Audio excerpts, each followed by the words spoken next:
Hello and welcome.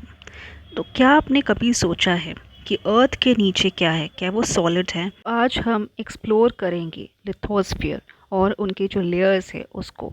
सबसे पहले हम बात करते हैं कि व्हाट इज़ लिथोस्फीयर। लिथोस्फीयर हम किसको बोलते हैं? So lithosphere is the solid outer layer of the earth, कि पृथ्वी का जो सबसे ऊपरी या बाहरी ठोस सतह है या परत है उसको हम लिथोस्फीयर बोलते हैं।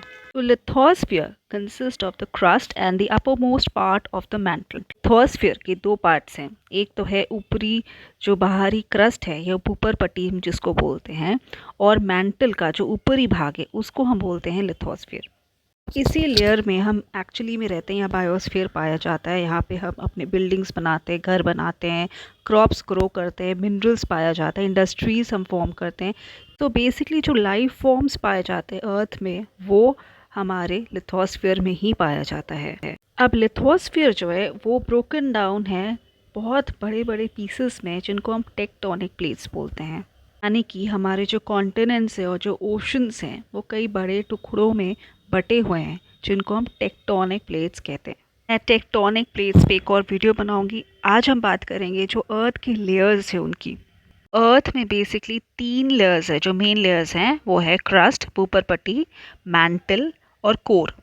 सबसे पहले हम बात करेंगे क्रस्ट की, जो कि आउटर मोस्ट लेयर है और बहुत ही पतला है, यानी कि वो थिनेस्ट लेयर होती है अर्थ के जितने भी लेयर्स हैं उनमें से। जो क्रस्ट है वो डिवाइडेड अगेन है दो पार्ट्स में। एक है कॉन्टिनेंटल क्रस्ट और एक होती है ओशनिक क्रस्ट, यानी कि महाद्वीपीय और महासागरीय। भूपर्पटी पृथ्वी का सबसे ऊपरी और सबसे पतला लेयर है। जैसे कि एग होता है उसका जो ऊपरी शेल होता है, सिमिलरली हमारा जो अर्थ है वो भी अंडे की ही तरह है। उस पर जो आउटर कवरिंग है उसको हम बोलते हैं क्रस्ट, जो कि अर्थ का ओनली 1% वॉल्यूम ही क्रिएट करता है। मैंने बोला कि क्रस्ट जो है वो दो पार्ट्स में डिवाइडेड है, एक कॉन्टिनेंटल क्रस्ट और दूसरा है ओशनिक क्रस्ट। कॉन्टिनेंटल क्रस्ट जो है उसका जो थिकनेस है वो अराउंड 30 to 70 किलोमीटर्स होता है।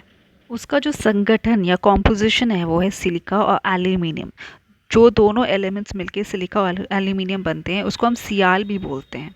तो सियाल से हमारे जितने भी कॉन्टिनेंट्स बने या महाद्वीप बने हैं उनका जो निर्माण हुआ है वो बेसिकली हमारे क्रस्ट ही है, लेकिन वो लेस डेंस है as compare to oceanic crust. अब जो ओशनिक क्रस्ट जो ओशंस के नीचे जो लेयर होती है, जो लिथोस्फीयर जो ज़मीन होती है उसको हम ओशनिक क्रस्ट बोलते हैं। उसकी जो थिकनेस है वो 5 to 10 किलोमीटर्स है। वो ज़्यादा है कॉन्टिनेंटल क्रस्ट से। और इसका जो कॉम्पोजिशन है वो है सिलिका और मैग्नीशियम, जो मिला के हम बोलते हैं उसको सीमा। ओशनिक क्रस्ट या महासागरीय तल बहुत ज़्यादा घनत्व या डेंस होता है कॉन्टिनेंटल क्रस्ट से। जब अर्थ मोल्टन स्टेट से धीरे धीरे ठंडा हो रहा था उस समय जो आउटर कवरिंग है वो ठंडा होके क्रस्ट बन गया। उसमें हमको रॉक्स, सॉइल और तरह तरह के मिनरल्स मिलते हैं। ये और भी बहुत सारे नेचुरल रिसोर्सेज का स्रोत है। क्रस्ट जो है वो अलग अलग टेक्टोनिक प्लेट्स में बटे हुए हैं। इसकी वजह से भूकंप यानी कि अर्थक्वेक्स और ज्वालामुखी वॉल्केनिक इरप्शन होता है।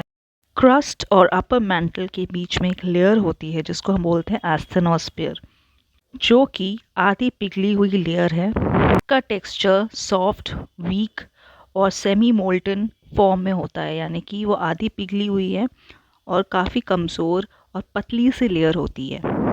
जो रॉक्स इस लेयर में पाए जाते हैं वो मोल्टन फॉर्म में नहीं होते हैं, परंतु वो थिक प्लास्टिक जैसे होते हैं। एस्थेनोस्फीयर वो लेयर होती है जिसके ऊपर जो लिथोस्फीयर है या टेक्टोनिक प्लेट्स है वो फ्लोट करते रहते हैं। इसी लेयर की वजह से टेक्टोनिक प्लेट मूवमेंट्स और कॉन्टिनेंटल ड्रिफ्ट जैसे मूवमेंट्स होते हैं। अर्थ की दूसरी पार्ट या लेयर को हम बोलते हैं मैंटल। यह स्थित है भूपर्पटी और कोर के बीच में। मैंटल की जो टोटल डेप्थ है या फिर गहराई है वो है 2900 किलोमीटर्स। अर्थ का 84% वॉल्यूम मैंटल ही बनाता है। मैंटल आधा पिघला हुआ है, सेमी मोल्टन स्टेट में पाया जाता है। दो इम्पोर्टेंट मिनरल्स इस मैंटल में पाए जाते हैं, वो है आयरन और मैग्नीशियम सिलिकेट्स।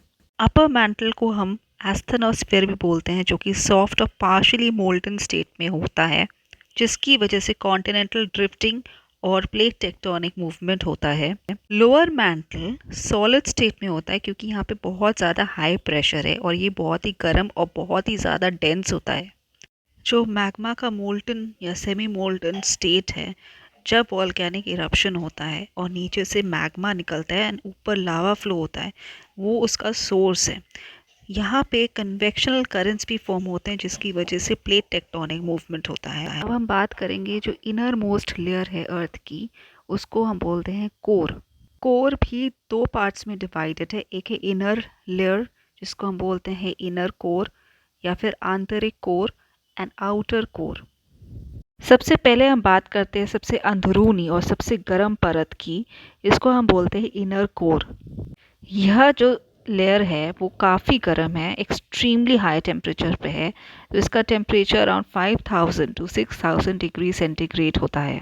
क्योंकि ये जो लेयर है काफ़ी गर्म है, ये अत्यधिक दबाव की वजह से यहाँ पे इसका जो स्ट्रक्चर है वो ठोस है, यानी कि वो सॉलिड स्ट्रक्चर, सॉलिड फॉर्म में है।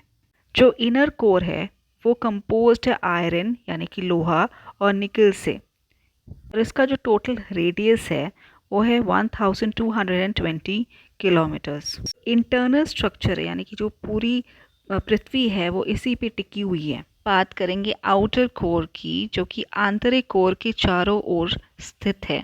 ये लेयर लिक्विड या द्रव स्टेट में या अवस्था में पाया जाता है। इसका जो टेम्परेचर है वो है अराउंड 4000 टू 5000 डिग्री सेंटीग्रेड, और यहाँ पे आयरन और निकल दो मिनरल्स पाए जाते हैं।